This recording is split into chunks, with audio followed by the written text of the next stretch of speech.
Pete Rose is simply not a Hall of Fame caliber baseball player. The argument always goes, well, he's got the most hits, all-time legend. But the reality is he was not good as a player.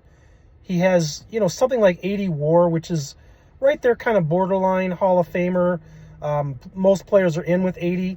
But you have to factor in that Pete Rose played a very long time to get that 80 WAR. And more importantly, he made the most outs of all time. He hurt his teams a lot.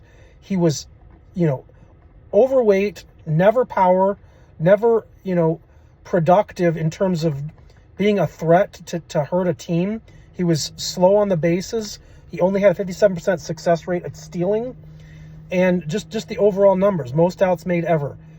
He averaged 9 homers and 60 RBIs per year over a 20-something year career. That is, you talk about Hall of Famer with 9 home runs and 60 RBIs a year. That's ridiculous. Now, go into his defense. Somehow he won 2 Gold Gloves, but those were sympathy votes. He was not a good defender. He did not have a strong arm.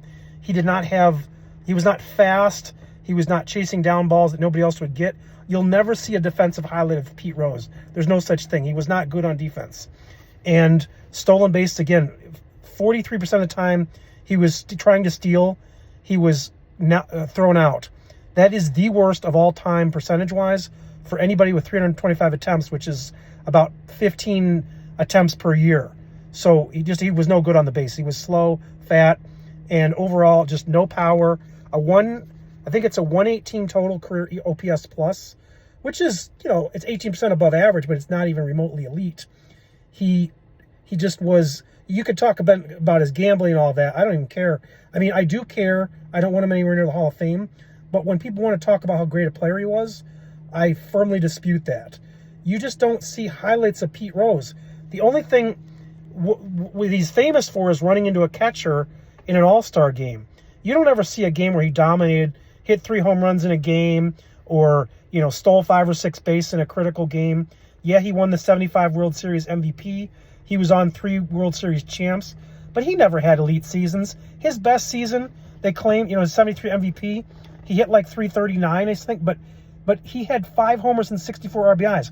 That's not an MVP. Again, he wasn't fast. Ichiro, although I don't think Ichiro is a Hall of Famer either, Ichiro had a 107 OPS plus. Ichiro at least had a cannon arm, great defense, and stole 500 bases with a very low stolen base percent. Pete Rose was fat, slow, just could not get it done on the field. He should not be anywhere near the Hall of Fame as a player.